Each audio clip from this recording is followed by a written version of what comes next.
Order, order. Welcome to the public accounts on Monday the 7th of July 2025.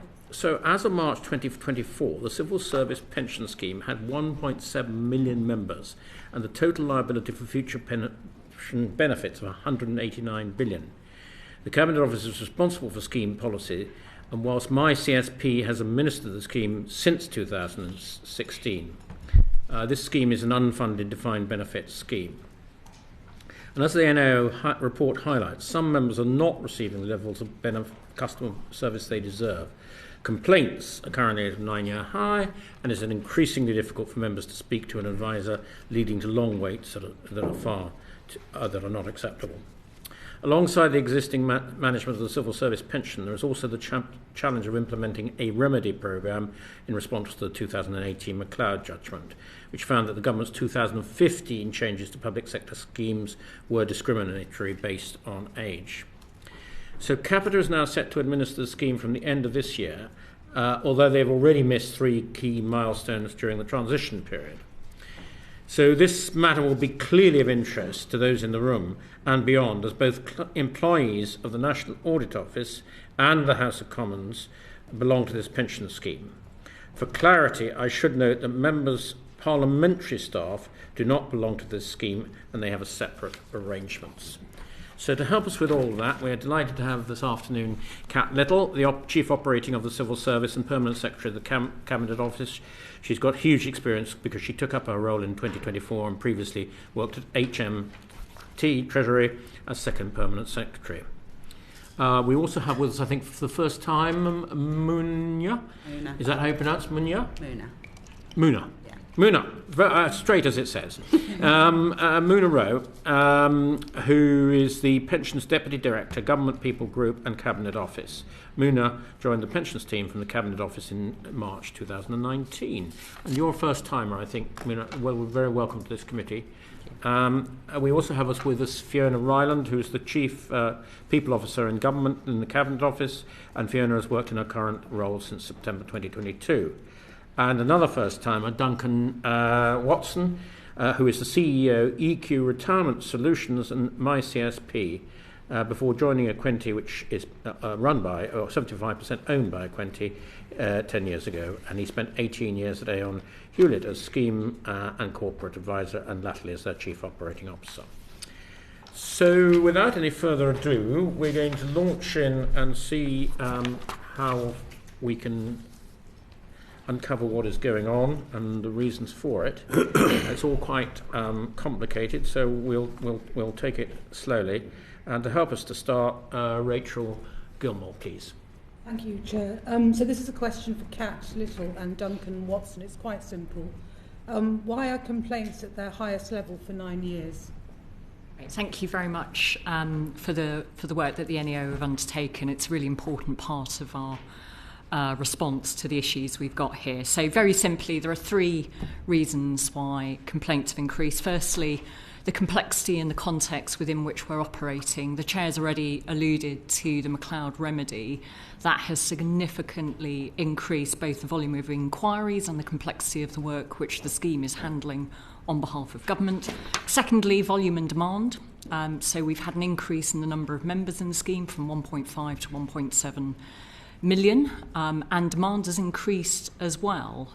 So, for example, quotes from deferred members have gone up by 35% since 2024, and that is a phenomenon that we're seeing across a number of pension schemes. And there are a number of reasons for that. And then thirdly, there have been performance challenges, which I'm sure Duncan will talk about in more detail. So we've got the 2024 issues with 2 of the main KPIs for service performance, and we've also had challenges with call centre resourcing. They are the big 3 reasons for why we've seen complaints go up, and it's clearly unacceptable. Yeah. Can I add to that? I think you're right. I think poor service in certain areas drives complaints. It drives people chasing where their quote is or their benefit is. That drives demand into our inquiry centres. I think just to add to what Kat said, just outside in pensions generally, with pensions freedom that's now been around for a little while, more and more people that are approaching 55 are more interested in their flexible options. I think the cost of living crisis, if I want to use that phrase, driven by the global economic issues, has also driven people to look at their pensions and whether they can take flexible retirement. That's just driving more demand into our staff base. I think Kat quoted the increase in the number of quotes there. Volumes have increased by 25% since 2017, when the membership's only gone up by 12%. So you can see the actual number of requests per member has gone up significantly over that period of time. I think I'd add one more thing to that. So obviously in 2023, the Cabinet Office decided to move the contract to Capita. That's done two things to MyCSP staff. A, they were very frustrated. Many are ex-civil servants. Many have worked on this scheme for 13 years. That's driven uncertainty into the colleague base. Therefore, we've had much greater turnover of staff during 2024. At the end of 2023, our turnover rate, or voluntary turnover rate, was 12%. That had risen to 24% by the time we got to the end of 2024. So we've had to deal with all the pressures that Kat articulated with a very, very fluctuating resource base, particularly in our inquiry centre, where colleagues tend to be younger, inexperienced. It's possibly their first job. They've never gone through a situation where the company they work for is going to be wound up and the contract moved to a different provider. So they're much more likely to say, I don't like this, I'm going to go and find a job elsewhere. And I guess in that situation, it's also harder for us to attract permanent staff because they know the contract is moving on in a couple of years' time. So I think that's just added to the pressure that Remedy has caused and the general interest in the pensions environment. Thank you. Thank you very much, Rachel. Sarah Green, please. I think you've just outlined why performance at the contact centre has reduced since 2023. But what are you going to do between now and December to make sure it is staffed at the level it needs to be? So a couple of things. So first and foremost, we've increased our staff numbers overall.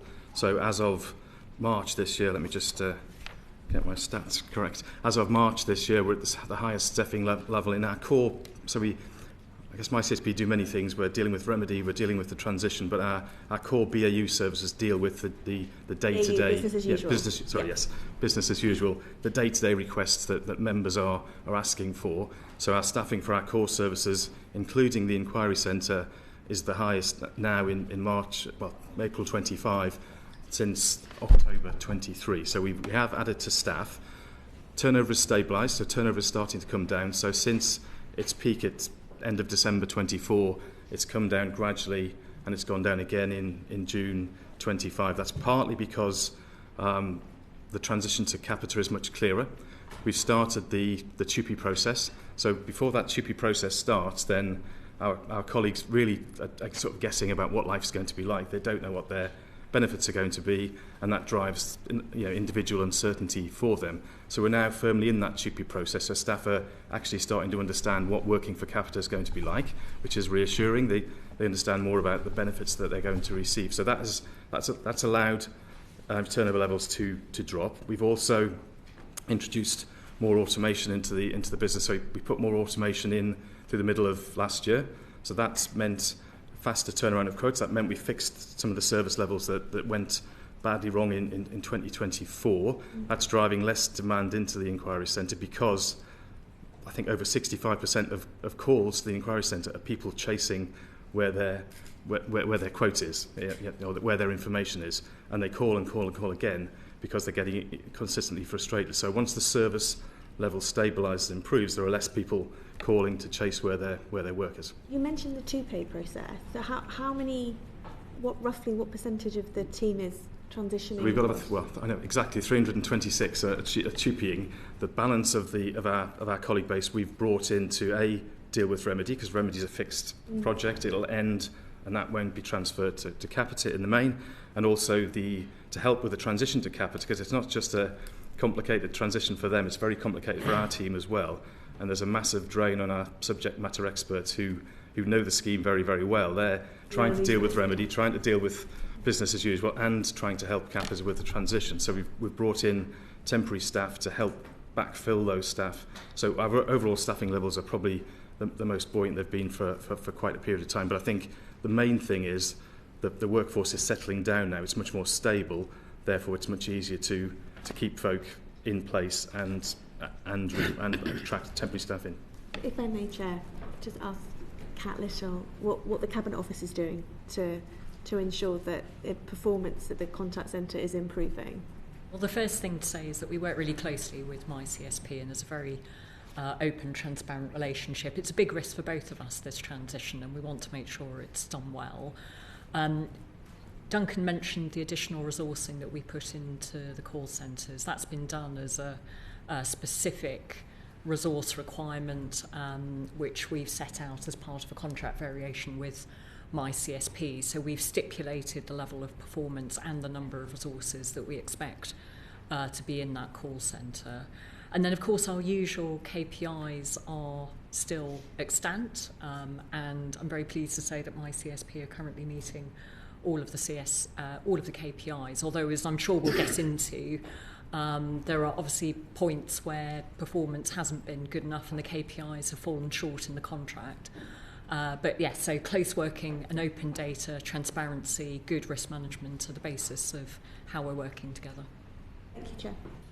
So, Duncan, the Permanent Secretary mentioned there about the call centres and the additional resources being put into the call centres.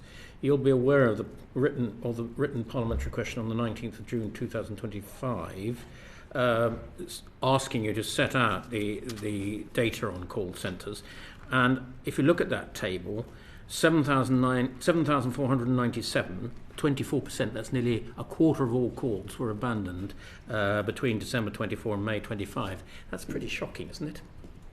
It's not at the levels we need it to be, absolutely. And I think it's driven by, as we get our resources right, and there's a lag between agreeing to put resources in and pay for them and train them. It takes 6 weeks to train a call centre operative from when they start until when they understand the scheme well enough to take a call. We don't want people who don't understand the pension scheme taking a phone call and then just frustrating the member because they can't deal with the query. So it's that lag from taking the action, agreeing that we would put more resources in, and actually then recruiting, which is slightly difficult at the moment in pensions generally, but certainly in the Northwest, with the backdrop obviously of the transition of the contracts in only 5 months' time. It's difficult to attract and get people to stay in that environment, plus the training lag. So there's a lag from acting to seeing those improvement in the figures.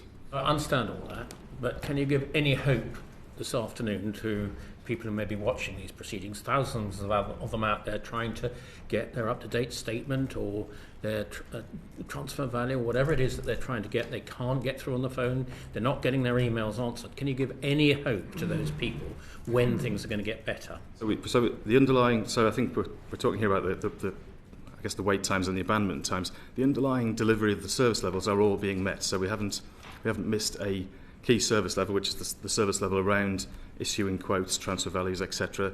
They've all been met in 2025. We haven't missed one.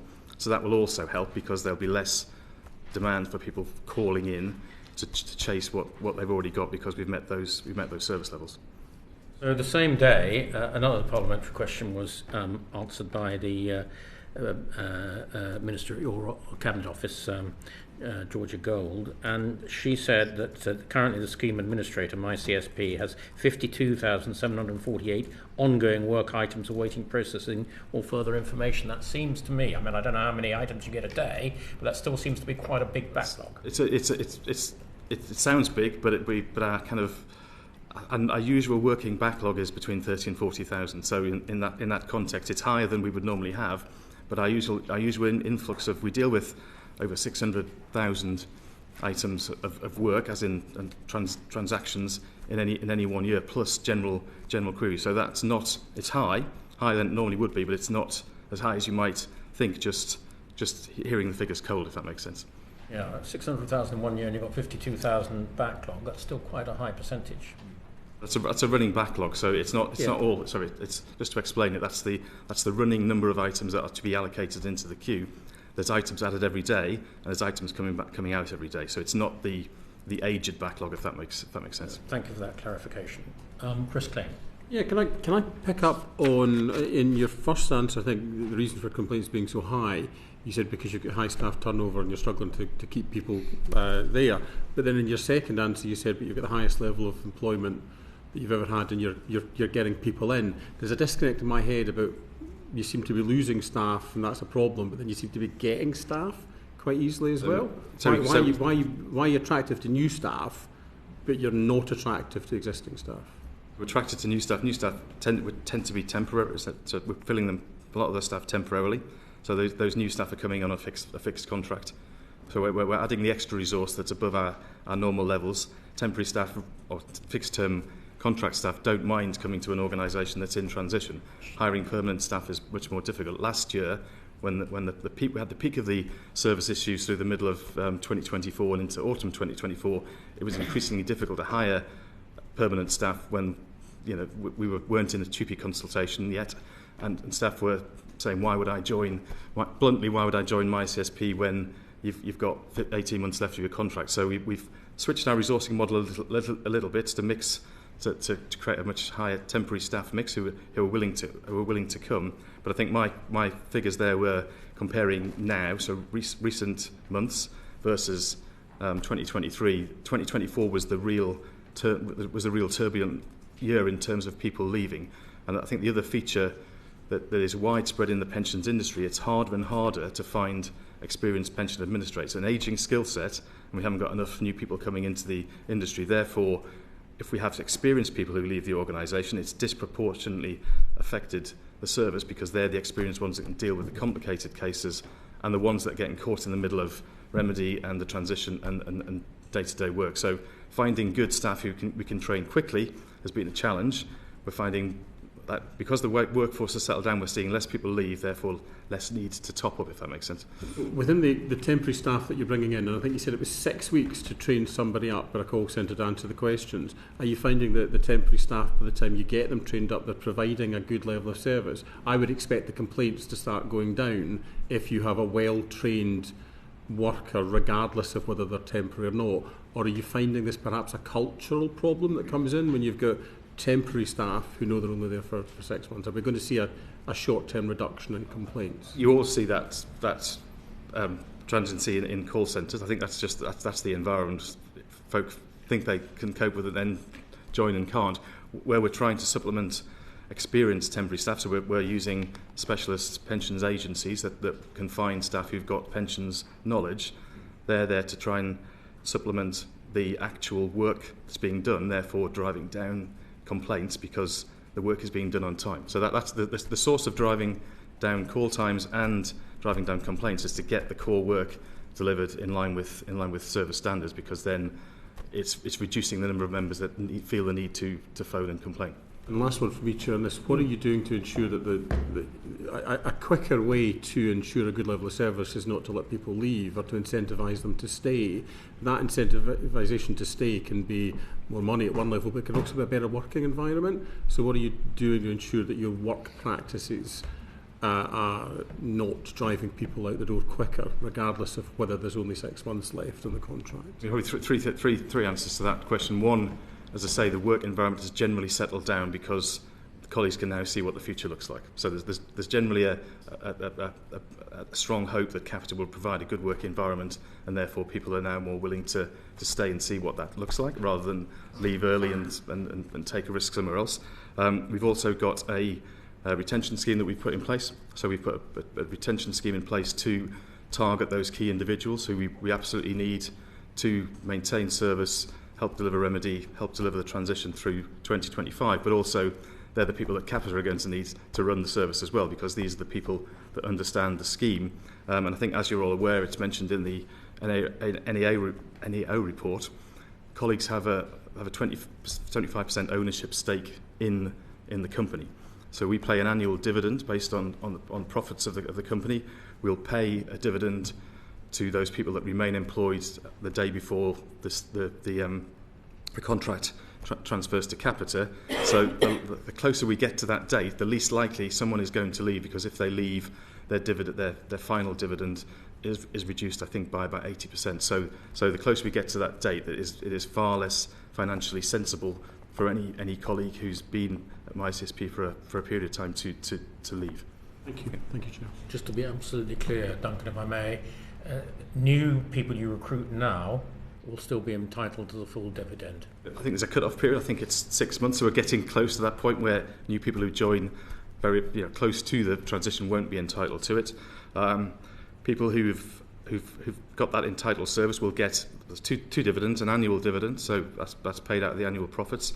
We will wind up MyCSP Limited in 2026, and any remaining reserves that are attributable to the minority shareholders, so the staff, they will be paid out as well. So, and that depends on their service. It depends on, and if someone chose to leave now, they lose most of the right to that final distribution. Thank you very much. Clive Betts, please. So what on this committee we've had a number of examples of looking at call centres and the frustration that people have ringing them. Often they're ringing because they can't get answers to questions any other way, so they're already a bit wound up and frustrated. Then they sit there and wait for the call to be answered. How long on average does it take for the calls to be answered? Okay, I can give you that exactly. So it's just over. I'm going. I'll tell you both. The overall statistics for the last 8 years is just over 3 minutes. So just over 3 minutes to be answered from 2017 through to the end of 2024. If you give me a second, I'll give you that obviously wasn't the case in 2024. In 2024, it was nearer on average 15 minutes. Yeah. And is this a free call service, or do people actually have to pay? It's free call service. It's free call service. But 15 minutes is a long time, isn't it? That's an average. It's an average, yes. Yeah. So, and that wasn't acceptable in 2024. Yeah. Right. So, given you've got an unacceptable service, and that's continuing now, is it? No, we're back to our answer rate is now back to where it was in 23, 22. So our answer rate in 25 so far is improving.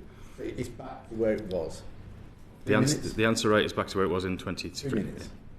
Yeah. So the answer rate is the number of calls we answer within 80 seconds. How long does it take on average now? I'm not sure I've got 25 on this piece of paper, but if I haven't, I will write back to the committee and let them know. It'll be helpful. Given that we've obviously got challenges, and we'll come on to the scheme following the McLeod changes, why are you picking a fight with your employees then? Well, I'll explain the situation. So the PCS union has never been recognised by MyCSP for collective bargaining or otherwise. The reason being is that because MyCSP is 25% owned by the employees, they have an elected formal employee works council, and that is elected by staff in both locations. So that council is involved in all negotiations around terms and conditions and pay. One of that elected council sits on the executive committee of MyCSP Limited, and there are two further employees are elected as directors of the company that sit on the formal board, plus an independent director who represents the staff. So we feel that colleagues have had the absolute support they need for independent negotiation and consultation with MyCSP Limited. Not all your employees obviously feel that, do they? No, the union membership has been relatively low up until last year, and I think the switch to capita has caused the union to be more active, and they're clearly seeking to be recognised when the transition happens to progress to capita. So they've been more active in that in the last 6 months. It might be a good idea to recognise that. Yeah, we are speaking to them. Yes, we are speaking to them. Yes, we've got a bit further. Why are you resistant then to actually recognise them, which would then surely, not everybody would want to be a member of the union, but those who do, then you better engage with them. The TUPE transfer is very important to people, their terms and conditions. Surely that would then go more smoothly. It would, but just to be, I guess, specific about this, the TUPE transfer measures are capita's measures, so the union would need to be discussing those with capita, not MyCSP Limited. So me recognising capita as recognising PCS as a recognised union, I'm not in power to negotiate the terms of the TUPE measures. That's their capita's measures. But nevertheless, the union want you to recognise them now, prior to this transfer happening. It wouldn't be better to have recognition of an appropriate civil service union rather than end up with a dispute, which is going to worsen your customer service. Yeah, and we're talking to Capita and Cabinet Office and PCS about that right now. Right. So, Cabinet Office then surely got a role in trying to smooth this out, haven't you? Yes, and we work very closely with both CAPTA and with MyCSP. It's in all of our interests to make sure that the transfer goes as smoothly as possible and that our unions and our members of staff are listened to. So we have an industrial relations team in the Cabinet Office who are supporting and providing assistance where it's appropriate, but it's important to remember we're not the employer. We can merely advise and support where it's appropriate. Not the employer, but you are the organisation who are organising the transfer of this service to another company. So surely you have a responsibility to ensure that transfer goes smoothly, and the trade union surely has a role to play in that. Yeah, so as you say, it is absolutely our responsibility to manage the risk of the transfer. We do it in partnership with our suppliers, and therefore wherever it's appropriate, we are talking to both MyCSP and to CAPTA about how we support on trade union engagement. PCS is obviously our largest civil service trade union, and we have much bigger relationships across a whole range of issues, so we're familiar with all of the arguments and the issues, and we also support on a range of other TUPE arrangements in government. So we're actively involved and we are supporting. Right. Is it normal practice to let a contract to an organisation that doesn't recognise trade unions? I don't know the answer to that. I'm not sure it's not codified anywhere. Obviously, when we are undertaking a competitive procurement process, we look very closely at working practices and employment practices, and that is a very important part of the assessment that we undertake. I wasn't close to the very specific procurement rules that we applied here. I don't know if Nina or Fiona.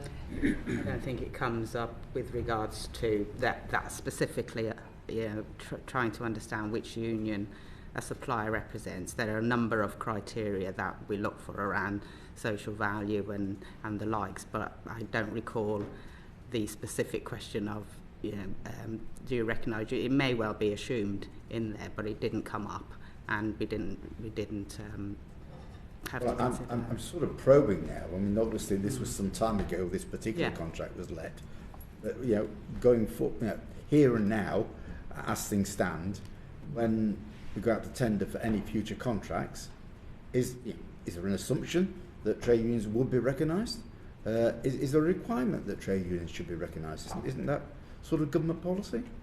I'm not aware of there being a specific government policy on this. But I suppose the most important thing when we're contracting to our supply chain is we're looking at the employer outcomes and we're looking at service outcomes. But I'm very happy to take that away. Obviously, that is a policy matter for the government. It's policy, yes, I accept that, but it's policy, but in this sense now, it's a matter of performance, and if the non-recognition is likely to cause problems with performance going forward, then it's an issue that needs addressing. I entirely accept that from a value for money perspective. If non-recognition is directly having an impact on performance, and that is a matter that obviously we care about, and as I said, we're very actively involved in trying to support that transition. Moving on to the actual effect on performance, Mr. Watson, you said you were going to come back to us some figures about the current average time to wait. Have you done any analysis of the impact that the poor performance of the last few months has had on people trying to get through, and the frustrations they may be having at about a difficult time when their pensions may be changing? We have, and that's why we've worked with the Cabinet Office to agree that that's extra staffing that the Cabinet Office is supporting. So that analysis led to that. We look at our call times as part of our monthly service review with the Cabinet Office. So that is very much front and centre. Right. So have you got any information specifically about what you found when you did that analysis? Part of it is a back. Well, I guess part of it is remedy related. We've written to 50,000 people in the last 3 months, with their immediate choices, and that's driving up more demand into the inquiry centre as well. So that again, it's the constant the constant waking up of the membership to make really, really important choices that are complicated. I think if you look at the NAO report, it references both the customer satisfaction that our callers score, if you like, and the efforts it takes to get through to to MyCSP and talk to someone in the inquiry centre, the satisfaction score has hardly changed. It's dropped a tiny little bit, but it's been very constant around the 4.2, 4.14 mark for the last couple of years. The effort score, the effort to get through, as you might expect, has come down a little bit more because of the wait times. But what it tells me is, A, we're probably spending more time on the phone because they're more complicated queries, but when they get through, they're still satisfied with the call they're having. It's that waiting time and the abandonment that we're trying to fix with the extra staff. Of course, Chris. Just to further drill down on that a little bit, you said that you're not recognising the union because you've got an employee set up that you've put in place in advance. That seems reasonable right up to the point where your employees want union representation. I'm unclear as to why there's an issue here. What you say you're talking to them.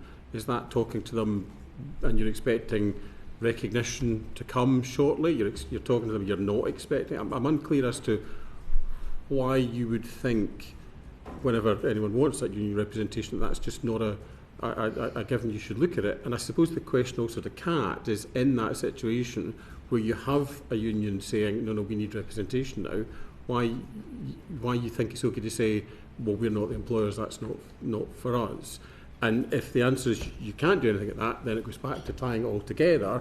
Then you can surely then put something into procurement to make sure that you're not in a position to have to say we're not the employer, that's not up to us in the future. So could we just spend a minute just tying all that together? Why just not recognise them? Why is it okay to say that it's not for us? And if it is, why aren't we just solving it with procurement? I'll go first. Yes. I think the first and foremost, there is no collective bargaining left with MyCSP. So there's no plans to change any terms and conditions or pay between now and the 1st of December. So recognising the union for collective bargaining, there's going to be no impact for them with MyCSP Limited. The union seeking recognition. It doesn't matter what you're giving a reason as to why you're not doing it, but they're seeking representation. Why not just say okay? I could, which is why we're talking to Capita and the Cabinet Office, because I think the issue is more for Capita going forward, and if I recognise now, then there'll be an assumption that the union will be recognised with Capita. So I need to make sure Capita are comfortable, and we're having those tripartite conversations. The unions are certainly saying to us that they want recognition now, not in 6 months' time. Okay. The important thing, I think, what they've said to me is the important thing is they are recognised in 6 months' time, but they want recognition now as well. Yeah.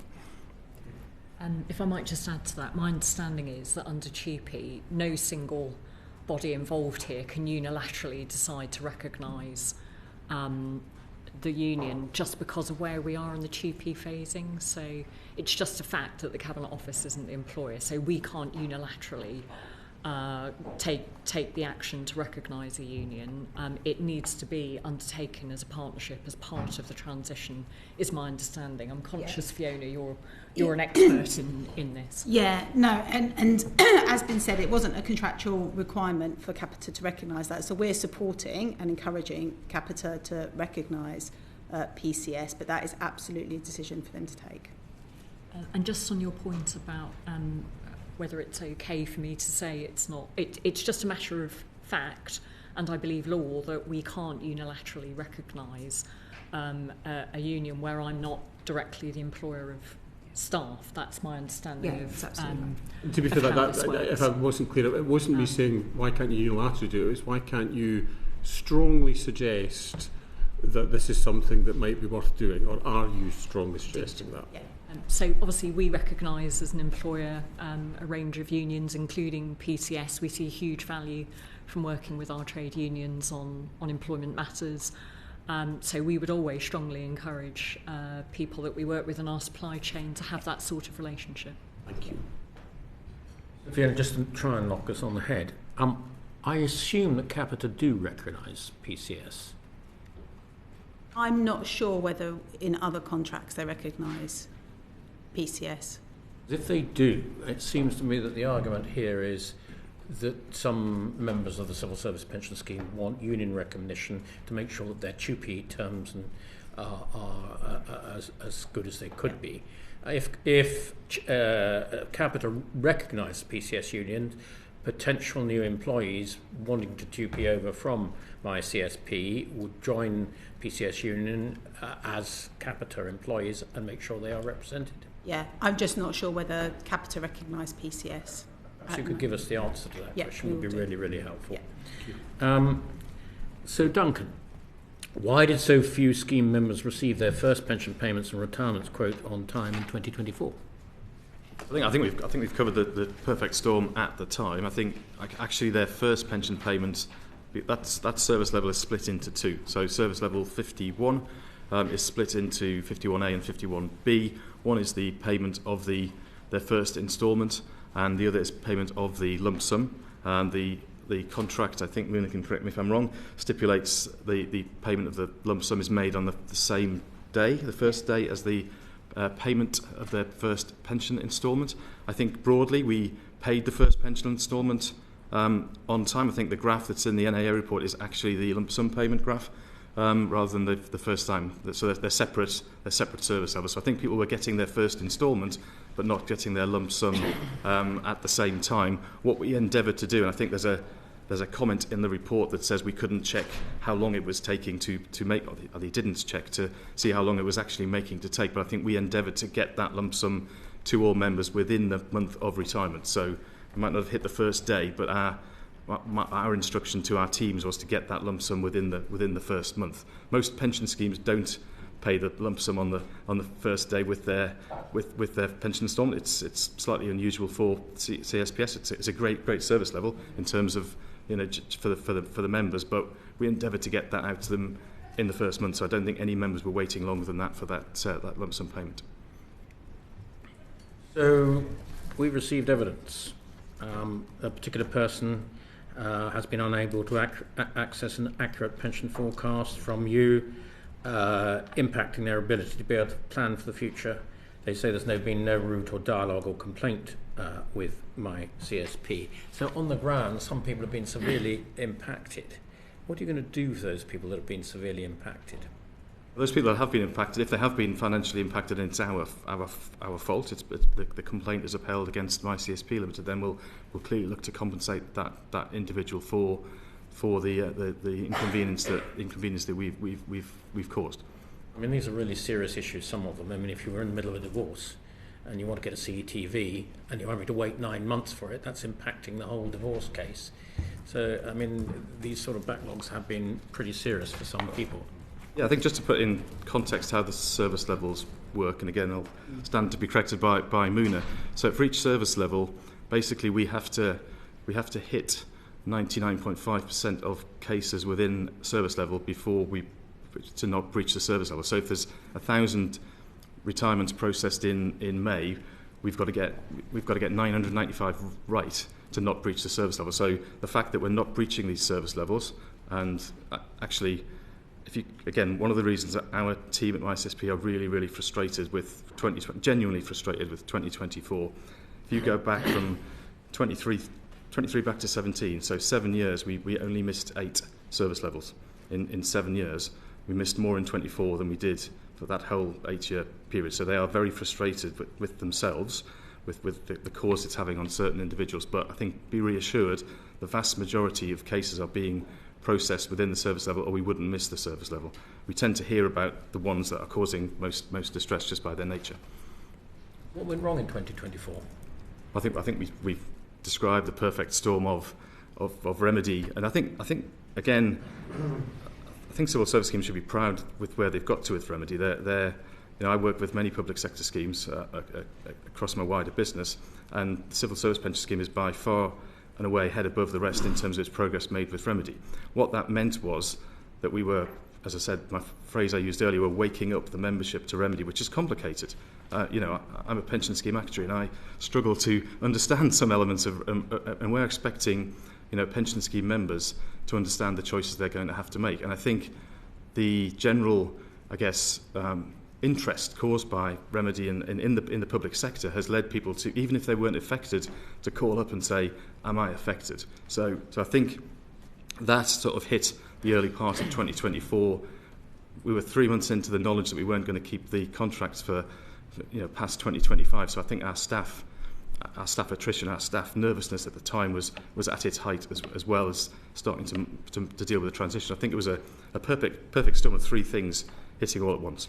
It just so happens that my deputy sitting next to me, Clive Betts, is a Parliamentary Pension Fund trustee, so he's now well placed to ask you some questions about it. Do you think there was an underestimate of the complications of remedy and how much work it would cause?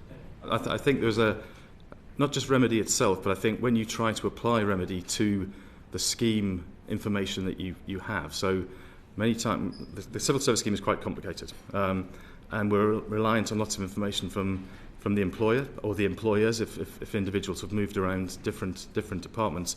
And actually, when you come to do remedy, you're unpicking calculations that possibly go back several years, and you need to make sure that you've got the right data to do that. And in not all circumstances did we have the right data to do those calculations, and therefore we had to go back to the employers to get that data. So I think we underestimated, two things. We underestimated how much we could automate in the system.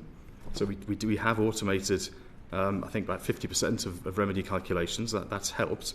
But I think we underestimate how complicated to do those two calculations in dual calculations and give the member the choice. I don't know if you want to add to that. Yeah, I will do. And just to clarify on the two SLs that Duncan referred to, the two that had failed in the period were the actual retirement quotes and the lump sum payment. So the actual pension payment was fine in that period, just so that we've clarified on that. But I think one of the key issues that we encountered during that period was indeed the remedy that had happened at that time, because I think whilst we're quite a way ahead of a lot of the public sector schemes with regards to the implementation of remedy, we actually started to issue the dual statements quite early on. So the legislation came out in about October 23, and we started issuing the dual statements then. So that, and you're quite right, that the complexity was a little bit underestimated, because it actually increased the lead times for that by having to send out two statements instead of one, rather than increase the rectification part. So we brought it in early. Since then, so that had a massive impact. It delayed the quotes because there was a lot more work to sending out quotes than would have been. And then the knock-on to the quotes being delayed was that the lump sums were getting delayed. So what we then did, of course, was to look at the staffing levels, as we do, to look at a recovery plan and how MyCSP could recover from that. And that's when they've started to stabilise. But I think the period that of fails when there were these delays to the lump sum lasted about 4 months or something like that. You mentioned the need to get data to do this from departments. Has that been a problem? Would you like to say which departments have been causing you particular problems? I wouldn't say which departments. I think it's complicated. I think it's data that's going back quite a long period of time. Getting salaries and accurate information, which I think, and we'll perhaps get Fiona to chip in. But I think it has been a problem in cases. But I think it's the complicated nature and the amount of data that we need to get, because some of that data wasn't actually necessarily needed for the scheme benefits that were in place. Post remedy, if you like, but then when you go back and try and do that and do the second calculation again, you've then got to go and get the information you would have had in the first place. You can't tell us if some departments were particularly slow. No, and I think the challenge is not only going back 7 years on pension and pay data, but obviously civil servants move around departments, so you have to go to multiple departments sometimes in order to build people's complete record. Right. So, either to cut that law, Rowe. You paid over £31.7 million to MyCSP to help delivery of the remedy programme. You haven't actually got any performance indicators attached to that payment, have you? No, we didn't at the time. When because of the nature of remedy, at the time that the programme started, the legislation hadn't been fully formed. And the whole industry was trying to understand what it actually meant, what the stages of the work would be. So it was very difficult to attach performance indicators to that programme at the beginning. As it progressed, we have attached performance indicators, particularly to the area of work that we're doing now, which is around the immediate choice, whereby this is now remedying the pensioner members and sending out those statements. But in the early days, because the picture was evolving and legislation coming out, it was very difficult to actually get something agreed that would be acceptable, and both parties. So you just agreed an uplift to what we were basically doing at the time was paying for work that was being done. So where there are delays, this is where the performance indicators have come in very handy for us, if you like, because it does actually focus that mind to the actual deliverables. But we had to just do the work because we had certain deadlines to hit, and remedy needed to be implemented, but there were no indicators, if you like, or milestones that hitting a milestone would receive the payment. It was on time and materials basis. So there are indicators in place now? Yes. But at the time, when you paid the 31.7 million, you just gave the money over in the hope it would improve things? No, because we were delivering. We've delivered a lot under the remedy programme. You haven't delivered. You don't know what was being delivered to you. You weren't paying that for a certain delivery. You were just paying it. No, I think whilst there wasn't a contractual milestone, we would understand, we'd agree a contract change note of what actually is being done, because as the legislation comes out, then we'd understand what needs to be done, it would get priced up, and then on delivery of that is when we'd make the payment.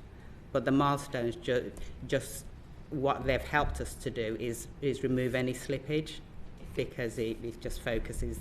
I am confused by the answer. I'm sorry, I'm not trying to be difficult. I'm not quite sure. You're paying the money over. What performance indicator? You said it wasn't attached to a performance indicator. So what's the difference between a performance indicator and a milestone?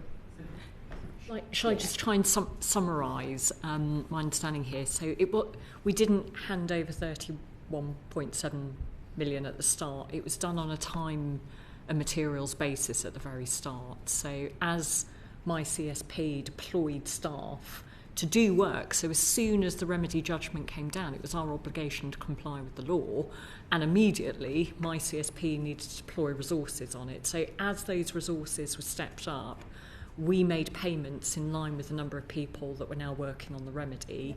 As soon as the legislation made clear what was required, we put in place appropriate deliverables and work packages so that any payment made was linked to outcomes and activity. That's a helpful explanation. So there was a very short period where we were doing this on a times and material basis. The 31.7 million, some of it was paid before that performance indicator was put in place, and some of it after. Exactly. That's helpful, thank you.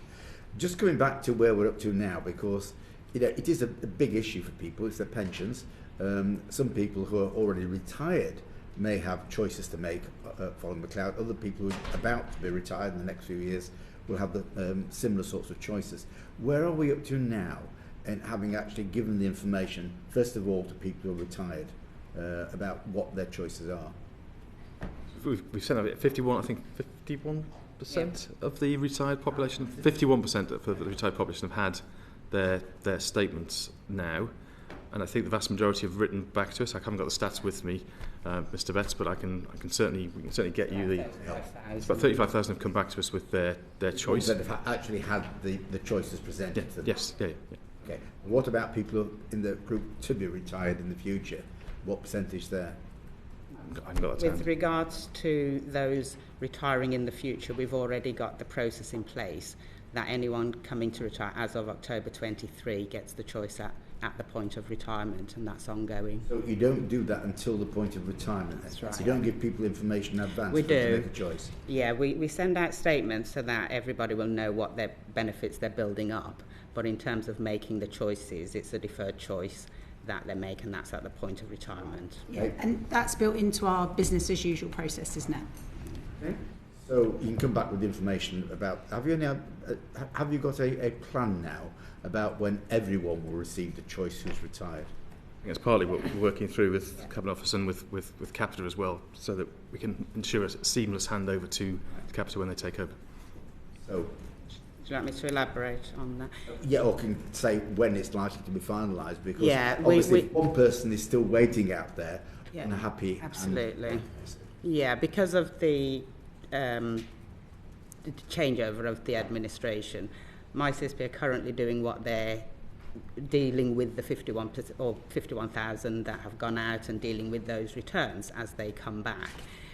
So that's the work that is now ongoing between now and November, December. We're currently also working up a plan now for the rest of the population to be able to include timelines of when the rest of the work will get done and how, and then we'll be in a position to communicate those timelines. We've said that the programme will be completed, or we're aiming for the programme to be completed by March of 2026, 2027.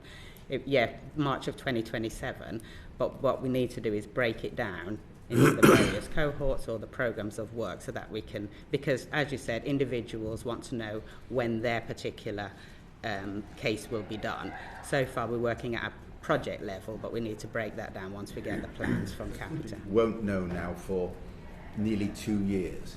Potential. What their choices are going to be.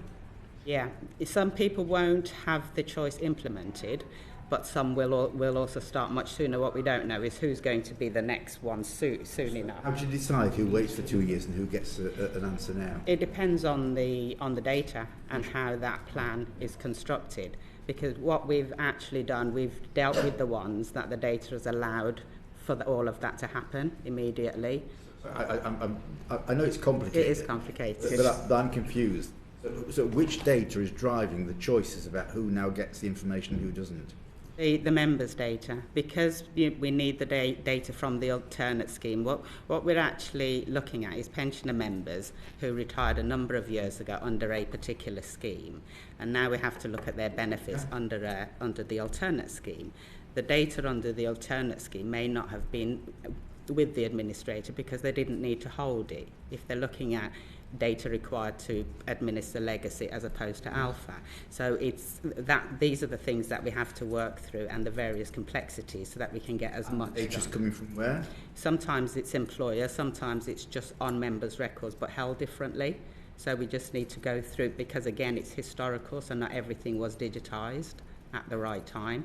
So it's a huge exercise to extract the data either from the records and get it into the right place, or source the data from wherever it is to be able to do it. Is this back to departments providing that data in a timely way again? Pardon? Potentially, departments provide it. Yeah, but for some members, potentially. For some members, we need to get it directly from the members, and for others, we need to go back into the manual records. It's a long time to wait, another 2 years. Anyway, probably back to Capita. Anyway, this can be speeded up now. So obviously you've got MyCSP there stopping work really on new assessments. Indeed. Capita haven't taken over yet, so they're not the contractor.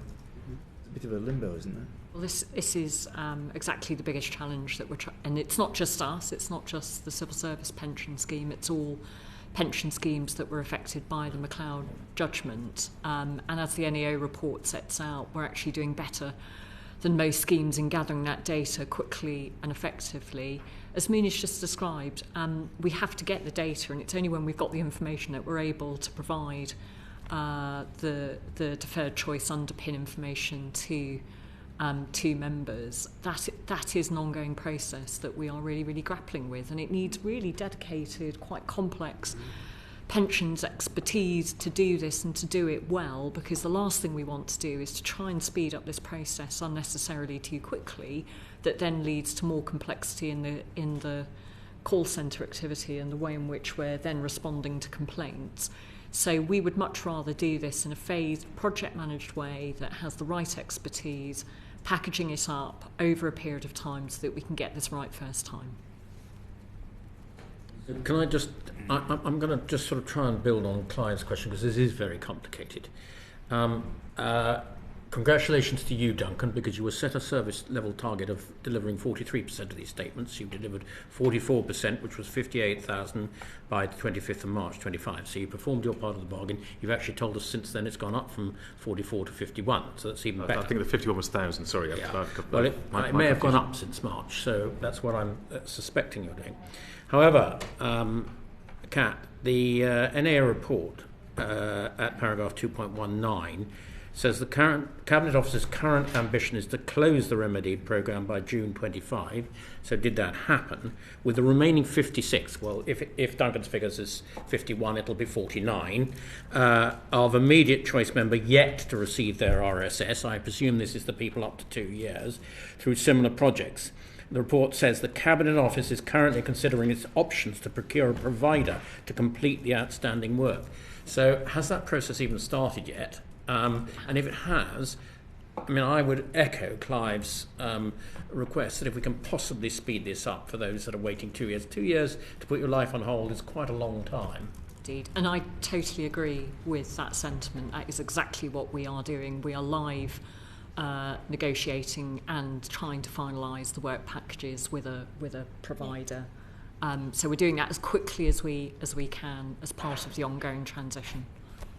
Thank you very much. So, Kat or Muna, I don't mind. What in the current contract limits you from holding MyCSP to account for its performance?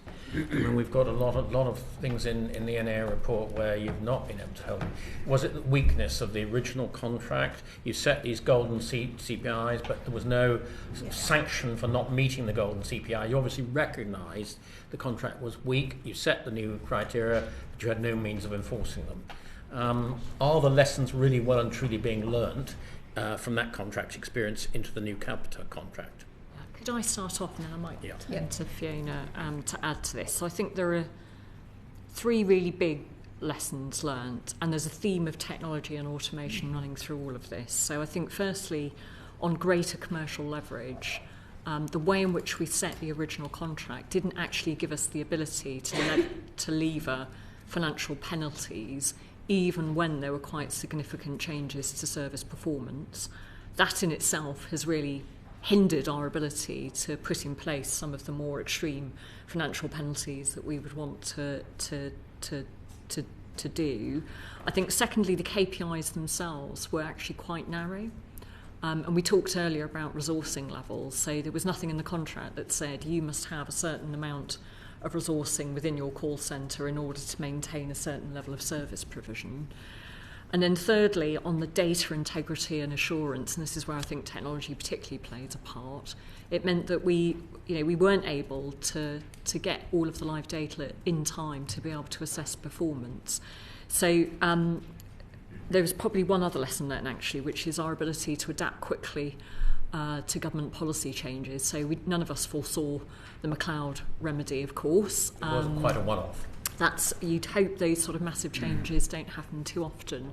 But of course, if we had the data and if we had higher levels of automation, changing government policy would have been much faster and much easier to do. So I think the big lessons for us are having really service-focused KPIs, and we've made some big changes both to the KPIs and the way in which we triage them to incur financial penalties. We now have access to a live data lake with Capita, which will be an essential part of how we performance manage them. And we also have inbuilt expectations about how technology and AI will be used in order to provide the infrastructure within the contract. So I think they are the big lessons, and I'm confident that we've got a new commercial arrangement that's adapted to those lessons learned. And Fiona should add. Yeah, I'll build a couple of that. So in use of technology, so in the contract now, 95% of the transactions need to be automated. So that is a requirement. I think that's important in terms of if there is unexpected increases in demand, it's much easier in terms of dealing with that extra demand if it is automated, and it will give a better member experience in terms of that. And in terms of the more robust KPIs and performance, that's absolutely right. There's 38 main KPIs. They all attract a financial penalty if they are missed. And the more severe the underperformance and the longer it goes on for, the more those financial penalties ramp up. And then, as Kat said, we've got real-time data via the employer portal for the first time. So I think those have been built into the Capita contract based on our learning of this. May well come back to some of that, but I'd now like to welcome our new member, Blake Stevenson, to the committee. Blake, your question, please. Thank you. Actually, it's related to answers to the previous question. So recognising those 3 lessons learned, with hindsight, could you have used financial penalties in the MyCSP contract more effectively to get a better service for members? I think the simple answer is you want to use a combination of levers in how you work with any major strategic supplier on this sort of service arrangement. Financial penalties definitely have an impact because you've got more skin in the game commercially. It can also erode a supplier's ability to actually respond if they are financially in a position where they can't deploy resources effectively. So we want to use them in combination with both strategic and wider government leverage from a commercial perspective. So if you take Capita, it's obviously a major strategic supplier to government. We're able to work with them in a very different way because we have so many different contracts and so many different relationships with them. We'd rather use that ahead of overzealous use of financial penalties that could actually undermine performance. So it's not the only lever, and it never should be the only lever. In the NAO report, paragraph 1.14, there are two penalties noted. So in 2022, 19,355, and in 2024, 228,538. Two questions. The 2024 penalty, has that been paid? And the second question is, are those types of quantum adequate to are they adequate penalties in the context of all of the challenges that we've heard and all of the poor service that members have suffered? So yes, the payment, Yes. or the service credit, as we would call it contractually, has been paid. And do you have any sort of thoughts and comments on the quantum of those penalties and whether they're remotely effective, recognising the point that you made, Ms. Little, about the balance between penalties and wanting things to be improved? Yeah, and I think that's what we've tried to take into the Capita contract, so not only linking to the 38 KPIs, but the fact that they do escalate based on the severity of the underperformance, but also the amount of time that goes on for. So there's a multiplying effect in the contract. And I think that's really important because, if there is a blip in performance, that's not great, but you want to allow the supplier to get that back on track. Stubborn, significant underperformance, that allows us for a more kind of significant financial penalty. And under the new contract, there is greater provision for financial penalties to increase if we're not satisfied.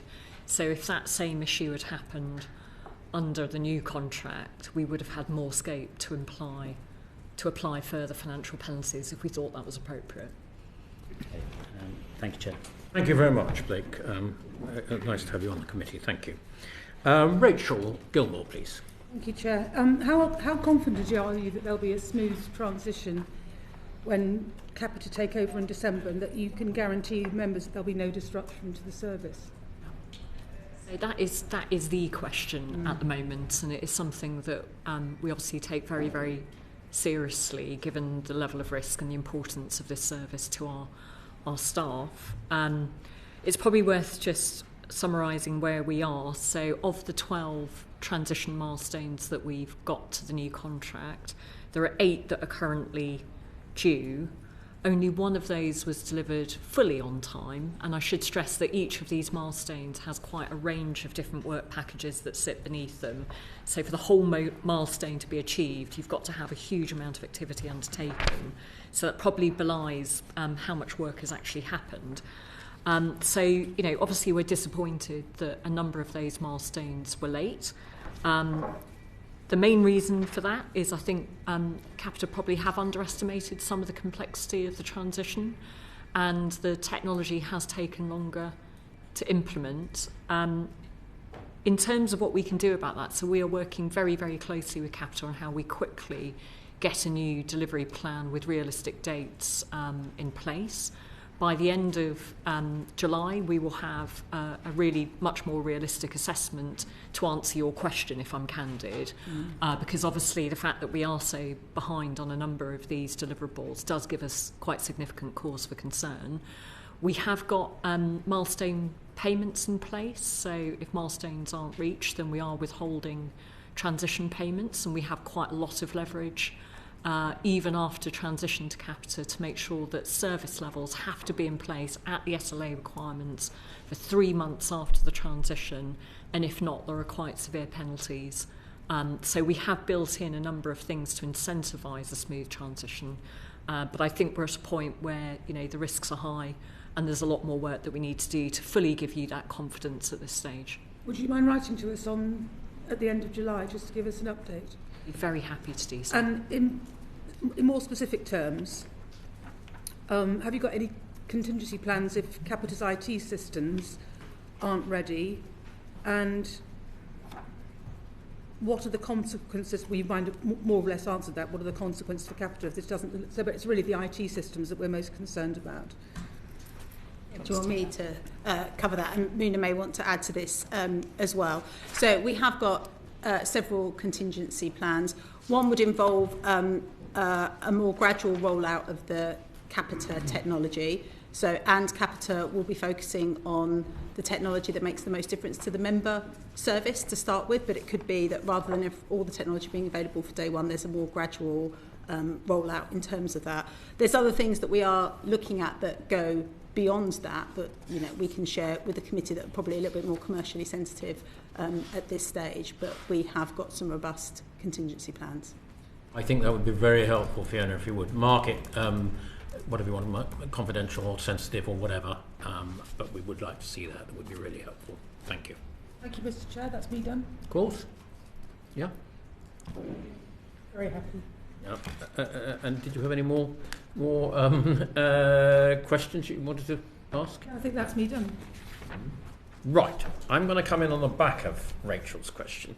I am really concerned that this is deja vu all over again, because I've been back to our report in 2016, referring to Capita's takeover at the then 2014. And if you look at that report, paragraph 2.10, page 19, Capita missed a number of, this is then, Capita missed a number of contractual targets in the period April to September, paying 90% of new and revised lump sums. Target of paying 95% of existing payments. Targets for receiving written and voicemail correspondence. Proportion of telephone calls answered before being abandoned. So that's what happened then. If you then go to paragraph 3.6 on page 30, you see the same thing happened all over again. Capita have already missed 3 out of 6 of their milestones and been fined 9.6 million. So it's exactly the same thing happened. There was a rundown of the outgoing provider of staff not doing the job as they should be doing in the run-up to the handover. The people who were receiving the contract getting into difficulties. And how do we know that the situation isn't going to get worse this time? Because we haven't appearingly seemed to have learnt the lessons from last time. Well, firstly, we simply can't afford for this transition not to go well. We've heard a lot in this hearing about the challenges to our staff and members and the complexity of the arrangements underway. So it simply wouldn't be acceptable for us to transition to Capita if we weren't ready. So that's why we are making sure we learn the lessons and make changes to the way in which we transition. If I could just briefly summarise how we are trying to build that in. Firstly, I briefly mentioned the transition arrangements. So we're basically saying if you do not deliver the SLA performance as soon as you enter into transition from December, we will incur financial penalties, and I believe they're up to 10%. We can withhold quite significant amounts of funding as a financial penalty if we need to. Secondly, we do need to have a go, no-go moment, and we are going to do that in September based on a reset plan that we're working on to be much more realistic with the milestones that are remaining. I'm not going to sit here and tell you I'm confident that they're going to deliver the remaining 4, because at this stage we're not. So we need to sit down with Capita and agree what the realistic deliverable plan is, and then in September we need to go through the go, no-go. If we're not ready to make that transition, we won't make that transition. We will go to our contingency plans, which Fiona just briefly mentioned, which again I'm very happy to provide you with a fuller briefing on. and are extensive, so that we have a number of options to fall back on so that we don't have deterioration to the service. I think that's the key thing, is we cannot transfer if we're not confident.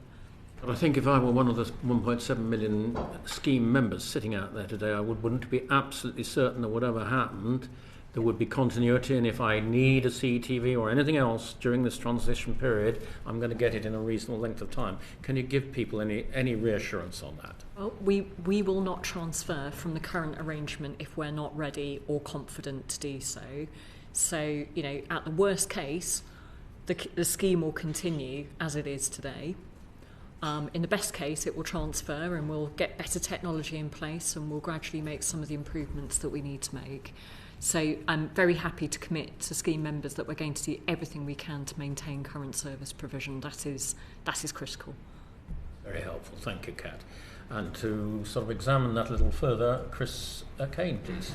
I suppose that the phrase "once bitten, twice shy" seems to come into mind. You know, you've been here with Capita before, and it didn't go well according to that last report. But your department has the confidence that things have changed enough to give them the new contract. Can you maybe share with us some of the thinking that gave you the confidence to perhaps try and give us the confidence? Because I suspect the committee is a little bit sceptical at the moment, and we could do with that convincing. Yeah, if I start off, and then Mina, do you want to come in? Yeah. So I think we followed, a really robust procurement process where we examined a lot of this issue. Certainly their use of an investment in terms of the technology was something that stood out in terms of that. But Mina, I don't know if you want to add some more detail. Yeah, I think absolutely we followed the procurement regs, but just in terms of Capita, I guess the issues that you've described, that was 2016, a lot I believe has happened since then as well, and the documentation that we've seen throughout the tender process that had been assessed is what enabled Capita to win the contract.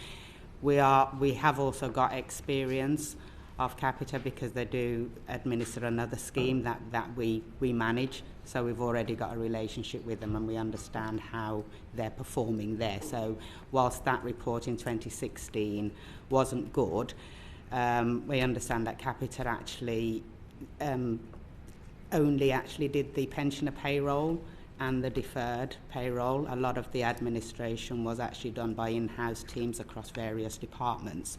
So it wasn't a full administration business that they were actually doing, so there were lots of handoffs at that time as well. Whereas in this case now, it's a full service, just similar to what MyCSP are delivering. So there is a bit of a difference. But I think there's a cultural element of any organisation where striving for excellence is built into their DNA.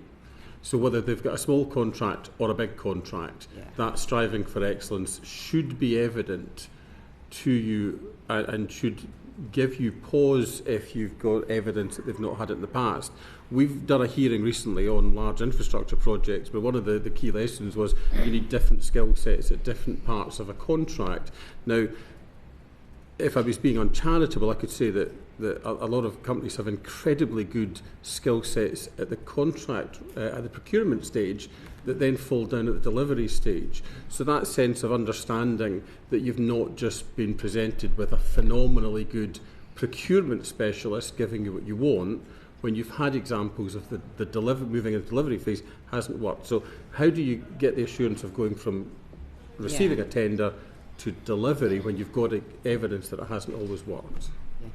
I think what we were looking for that was quite important for us throughout the whole procurement exercise was a key focus on the quality, not just the price. The quality was very important to us. A lot of it, that also we were looking for very high levels of automation and needed confidence that could happen, because a lot of the problems that we have today and in the industry is down to stretched resources within that space. So these were the things that mattered to us. As much who could deliver the best technology, if you like. We've talked about the contract requiring us to be able to have access to data lake, which is basically getting access to look at all of the data that we need to be able to analyse that and generate our own reports, having automated calculations, having portals that members can actually use and self-serve, and all of that futuristic things that is where we needed to move to, because that is what gives us confidence that regardless to all of the intentions that any administrator would have, if you're faced with an industry that's struggling for resources, then you need to look at the problem differently, and that's what we were doing to be able to get comfortable with the contract. And these are all the requirements that we've actually built into the contract. So.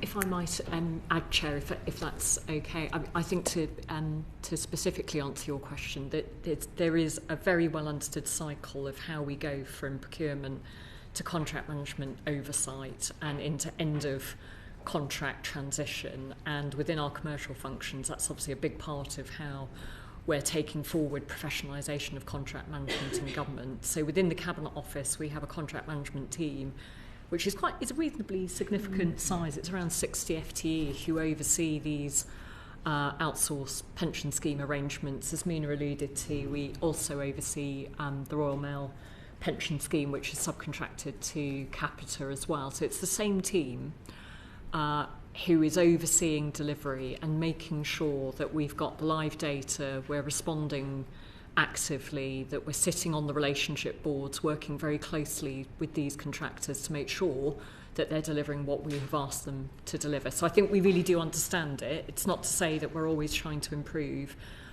because as this committee knows better than any other, we are learning lessons all of the time about our contract management services, but I'm fairly confident we've got a good team with the right expertise and the right capacity to do this. One last question for me on the size of the market, just to help me understand this, is that if you're going to go from provider A and then 10 years later to provider B, and then you just keep going in a merry-go-round of providers, can you talk to me about the size of the market itself? And if it's too small, given that you've got 10 years of a contract coming up, what are you going to do to make sure that you have more better options available to you when you've got this time to think about how you can use the might of the government resources to influence that? We were talking about this just earlier today, because that is exactly the question that we're currently working on. We should be realistic. This is quite a small market. There are not many outsourced providers within it. Capita is one that's investing heavily in it. They see it as a growth market. So we need to be looking at the shape of that market, whether there are new entrants who are interested, to what extent we've got resilience, because obviously government and the public sector have a number of these pension schemes all going through the McLeod remedy, so we can't afford not to have a resilient market. I don't have all of the answers yet, but I'd be very happy to share with you where we get to in our thinking about this. It's a live question. It's a timescale thing for us as well. It's when would we expect to see some activity around that? Is it in 5 years' time? Is it in 1 year's time? But at what point do you start to actually put action to the concept of we need to do something here, so that this committee can actually then start to see things 8 years out rather than 2 years out when it's problematic? Yeah, it's a good question. I'm not sure that we've got a particular timeline in place, and I think we also need to balance like the starting soon. So if we want to restructure anything that we're doing in order to, create different opportunities, we need to start that now. First is the impact of technology here as well. So that's the other thing that I think we start the thinking now, but I think we also need to see how the innovation, whether there are any new players in the market, and how technology impacts this sector as well. That's a wait and see question, but at some point you're going to have to say, well, we now can't wait any longer. We have to go. So if we can park technology for a minute, if I can assume that you've got a certain amount of time to see what happens with technology, but then you're just going to have to act, otherwise you'll not be ready ahead of the 10-year. How long do you think that period is that you've got to sit and watch what happens with technology? It's broadly halfway through the contract, isn't it? You want to give it enough time to live and breathe, and for the technology, and let's face it, the pace at which tech and AI is advancing in this sort of high volume transaction complex space is just phenomenal. I can't quite predict what that will look like next year, let alone in 5 years' time. But it's around halfway through the contract we'd be expecting to work up the kind of next strategy for transition and where we go next. Okay, thank you. I'm really pleased you say you can't predict what it'll look like, because I have described this as a tsunami that's going to hit everybody, but particularly the public sector, in the next 5 years. A couple of questions, Fiona or Muna, please. Firstly, on the digital. So, paragraph 3.14 says that one of the main problems with the MyCSP is that they didn't attract my case digital solution. The Home Office tried to see if they could encourage them to do this, but they didn't do this. So basically this is being able to track your query as it goes along and how long it's going to take to be resolved. Is this built into the Capita contract? It is. Okay, so without asking specifically when it's going to come into operation, what we do know from the NAO report is that Capita are behind with their digital programme because you've offered them a simpler solution to get them into operation on the 1st of December 2025 with a more complex solution, presumably including the Track My Case in it by 2026. How confident are you that by 2026 you're going to get the full IT solution to be able to deal with these cases in the way that they need to be dealt with? At present, I'm quietly confident, certainly not had any cause other than the initial delays to believe that that's not the case. It's simply it's the infrastructure that Capita's building, and what has been promised now for December is on track, and there's only a small amount of that, and probably Track My Case may be on there because we needed to prioritise what we absolutely must have to be able to go live in December and what's needed, and then anything that was still a contractual deliverable, because all of these things that we talk about, they're actually written into the contract, so we will get them, and those ones are then within the deliverables that will follow by March of 26. But it's to Kat's point as well that we're working with Capita during July to replan the transition. So at the moment we're working on all of the functionality will be in by March 26, but we need to finish that replanning exercise. Perhaps when we write to you, if I could suggest, we could give you an update, because obviously the best way to test this is to see it. Yes. And if we can see a prototype for this technology, I will feel much more confident answering your question candidly. And I'm sure this committee will wish to return to some of this anyway. So, and Chris's point about building the market is a critically important one, I think. So I'm sure the committee will return to this. Kat, I'm going to ask, I have been mulling over in my mind whether I would ask you this question. It's a sensitive question. We are told that the teachers' pension scheme, which is a bigger one than this, is 2.2 million members, whereas this is 1.7, has just re-tendered, and they're moving away from Capita. We're also told that Capita are facing some legal action, I'm not quite sure which at the moment, regarding that teachers' pension scheme. How confident are you? And I know Capita as a firm, and they look after my fire college in my constituency. They're a big firm, they do a lot of this sort of provision, but are you absolutely confident, and especially as I've referred to what happened before when Capita ran a scheme, are you absolutely confident they're going to be able to do this, to make, as you say, in line with your ambitions, to make this the best pension scheme in the public sector? Yeah, well, that has got to be our joint endeavour, and I think it's important that it is a joint endeavour. It's a mutual responsibility to make sure that that's the case. I can't comment specifically on the teachers' pension scheme, as you might imagine, but Capita is one of our biggest strategic suppliers in government. We have a dedicated supplier programme based in the Cabinet Office working with them. We have a Crown representative. All of that intelligence and strategic join-up across government is designed to make sure that we use every single lever to succeed on government priorities. So I can only say to you that we will use that strategic set of relationships and all the levers that we have to be as confident as we can. That's a very candid answer, thank you. And I've no doubt this committee will want to come back to that, so thank you. Sarah Green, please. Thank you, Chair. If I may come back to the contract with Capita Cat, you've already mentioned the ability to levy fines, the service level KPIs, the live data link. What assurance can you give the committee that you have the levers you need in that contract to hold them to account for their performance going forward? Yeah, so Mina and Fiona should add to this, but I think it really is a big combination of things. So it's the big relationship that government has. It's making sure that we've effectively learnt lessons within the processes, the contract, the relationships, the contract management, governance and oversight that we've got. And it's also making sure that we pull those levers as quickly as possible at the first sign that there's an issue. It's very hard to sort of add up, that magic combination of have you got everything that gives you complete confidence, but we're trying to learn every single lesson that we can from other contracts and other supplier relationships. You should say a bit more about the detail. Yeah, I think the two big things for me are the contractual requirement to automate the services. I think that is so key in terms of maintaining a good service for members, and the KPIs that do attract service credits or financial penalties, the fact that they do ramp up with more serious underperformance, and in particular over, if it was an extended period of underperformance. But I think, as Kat said as well, it's not just about those hard levers, it's also about the relationship that we build with Capita, and if there are any challenges, which I'm sure there will be going forward, that we do work on those together.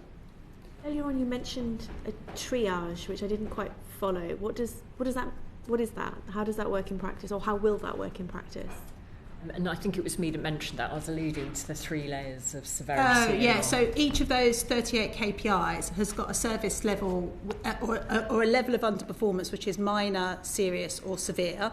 So that's why I talk about ramping up. So obviously the service credits are more for severe underperformance than minor, and then there's also a multiplier for the period of time, the consecutive months that underperformance is there. You don't wait until things have like a big red flashing light on the dashboard. No. You intervene earlier. You intend to intervene earlier. Yeah. Exactly. And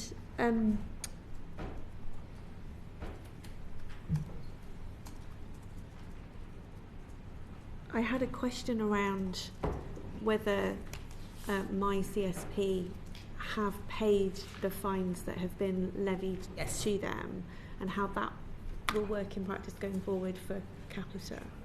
Yes, so MyCSP have. I don't know if you I didn't catch the last bit of the question. I just wanted to be clear that the fines that had been levied to date to the existing contract holder had been paid, and how that will work for the Capita contract going forward. Okay. Yes. Just in summary on the so there are two separate things. So there's the transition arrangements that we've got in place to move from this contract to the new contract, which I'm sure Mune will explain has payments upon delivery of milestones, and then there's the business as usual contract, which has the penalties as service credits within the contract. Which are triggered by the level of severity of the issues encountered. So there's two different ways that we can either withhold payment in this transition period or attract a service credit in the new business as usual contract. Yeah, that's right. And as Fiona's explained, it's in these. So the other thing that we've done, I guess, is looked at some of the issues that we've discussed with regards to the call centre performance, with regards to retirements. We've looked at which ones of those service levels are KPIs now or not KPIs, and therefore didn't attract financial penalties, and therefore we didn't have as much commercial leverage as we would like, and we've made those key KPIs in the new contract. So the call centre is now a KPI, all of the retirements and all the other things, some of these things that are important to our members for the services. So we really did a whole review of everything. Any fail, and as Duncan said, the KPIs are quite high. They were 99.5. If you don't hit that, you fail. Now they're 100%, and if you don't hit that, you fail, and it does go to minor, and you do get a service point almost straight away, unless you resolve that problem within a tail fail period, as we call it. But if you don't, then service points start to accrue straight away. You say there were 38 new KPIs. Are any of them brand new? Are any of them ones which your work to date has made you go, actually, we need to be monitoring this much more closely? The call waiting time, I would probably pick out. Call waiting time? Yeah. Okay, brilliant. Thank you. No more questions. Thank you very much, Sarah. Chris Kane, please. I want to ask about staffing, but can I just quickly go back and just close off something in the digital before? given the pace of change, Kat, given everything that's going on, how confident are you that you've got the right skills to oversee this contract and contracts in general to tell the difference between digital incompetence and digital innovation if there is a delay to the time scale that you're expecting to see when it comes to delivering digital solutions? Yeah, that's a very good question, and I don't actually know the detailed answer to that in terms of how our contract management team with regards to the continuous use of and digital If there's somebody skills, saying we haven't yet delivered this app or this whatever because we think there's an AI thing just around the corner, that could be someone who's completely on top of their game that's saying quite reasonably, give me another 8 weeks and you're going to get something better. But it could also be somebody who's completely out of their depth and doesn't know what's happening. And one option, you've got a great solution, one you've just got a further delay. But having someone who can monitor the KPIs and understand the difference is going to be a key thing going forward.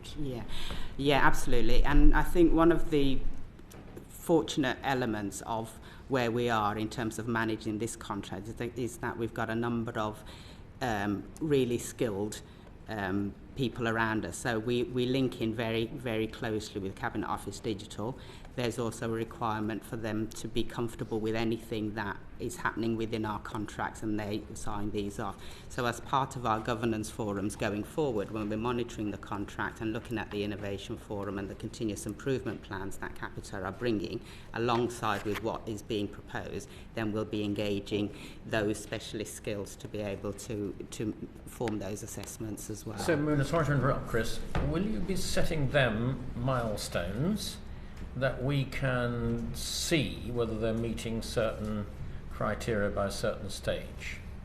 With regards to the digital with regards to digital, there'll be a requirement to have a continuous improvement plan every year.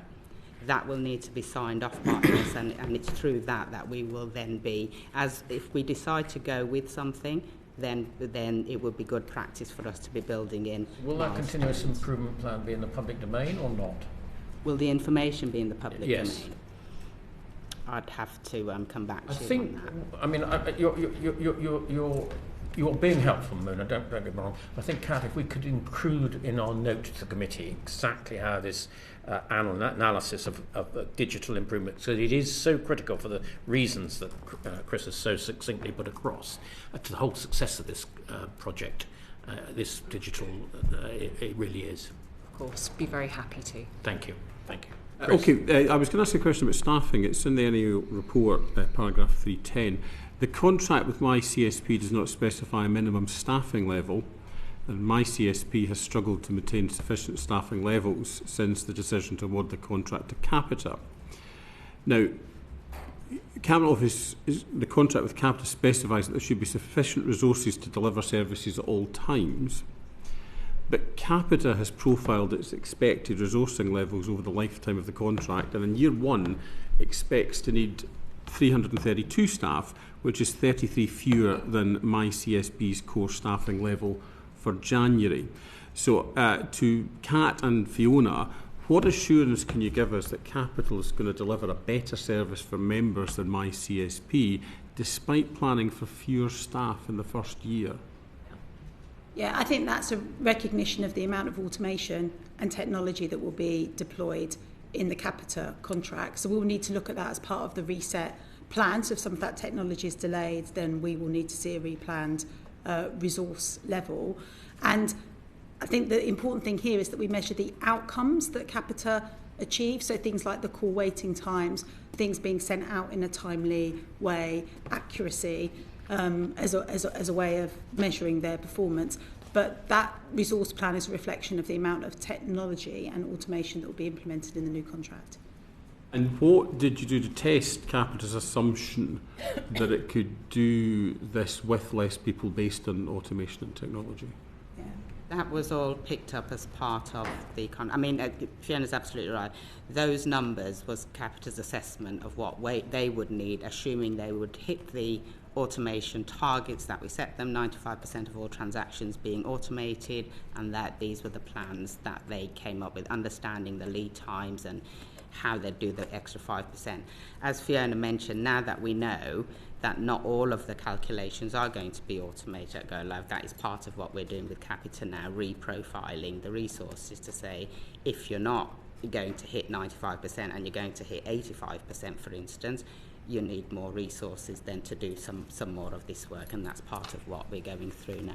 But on a specific relation to staffing, I mean, we are in a digital transition, but we've not transitioned to the digital world yet, so still we can rely on staff to provide a certain service level in a way that we hope we can rely on technology in the future. So the one thing that I would imagine you can do is put into staff number terms what you think is a reasonable number to deliver the services. So if Capita turn out to be wrong, you have got the contractual ability to say, no, I need to see more staff in there in the short term.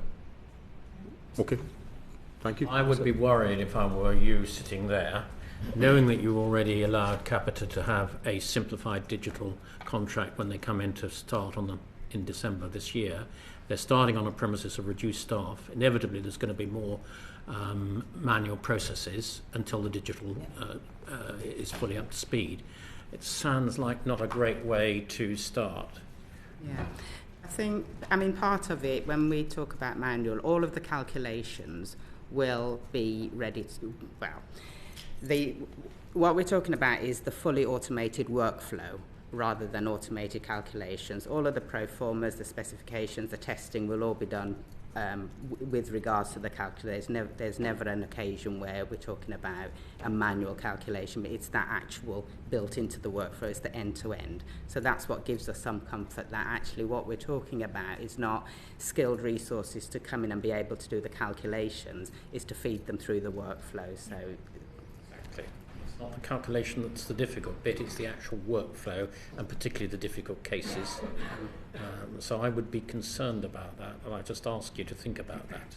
Yeah. Just to finish that concern off, going right back to what we talked about with trade union recognition at the beginning, if you have got less people being asked to do more, one of the things that will happen is that people can be overworked and stressed, and working conditions can go down. So I think it's even more important that we get an understanding of that question that we asked right at the beginning.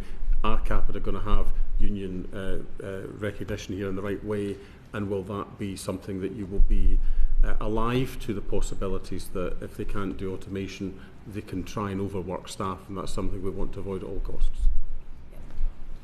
Chris, thank you. Clive, bets to finish us off, please. Right. How far do you take account of the past performance of companies on other contracts or the same contract when going out to tender?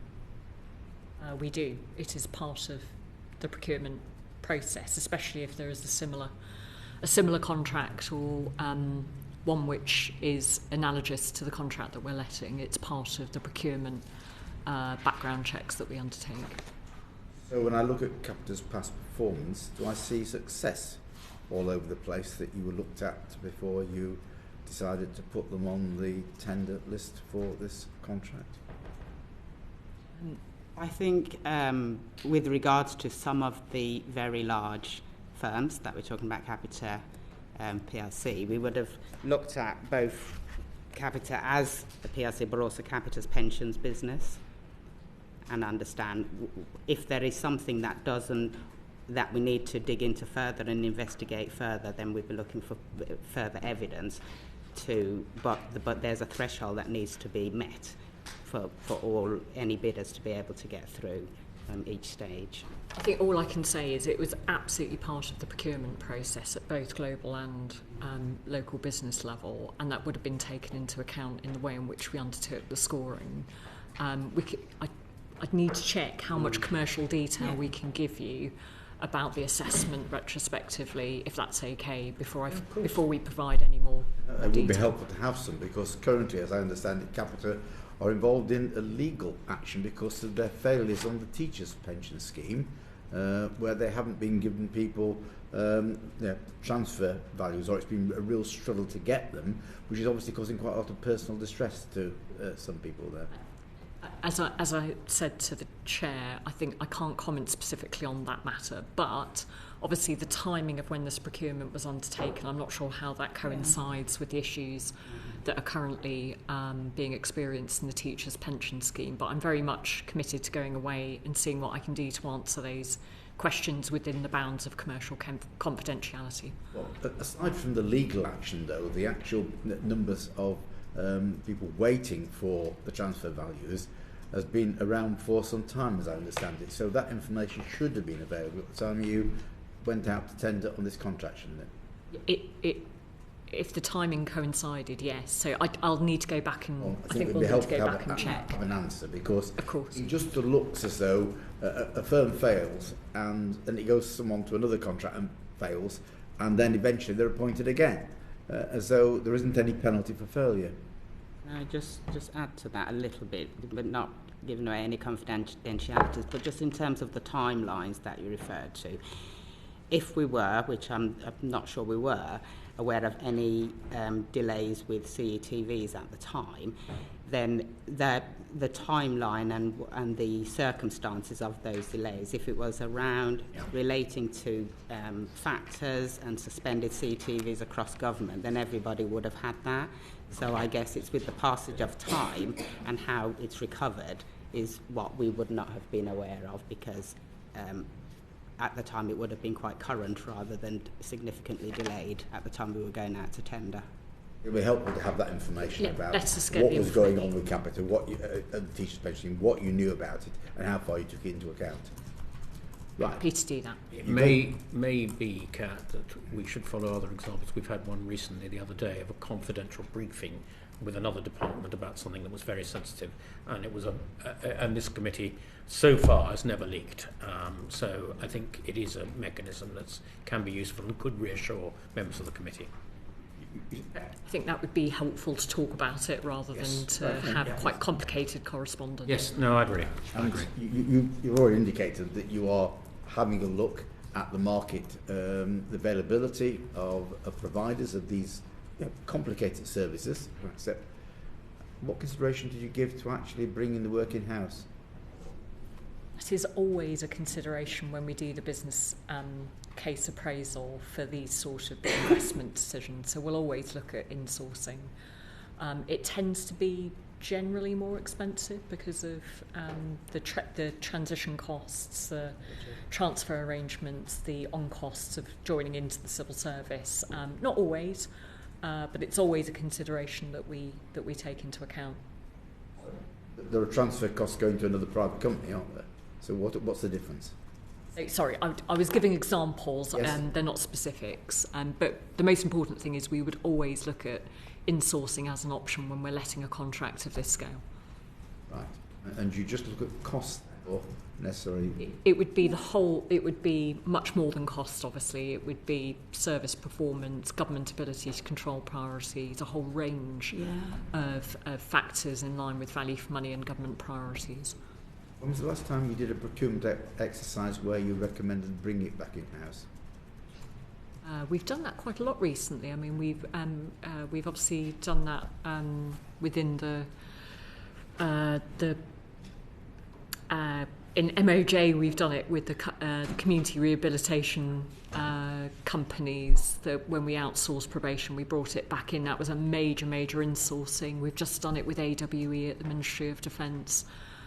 These things do happen, Capita and the DIO at the Ministry of Defence as well.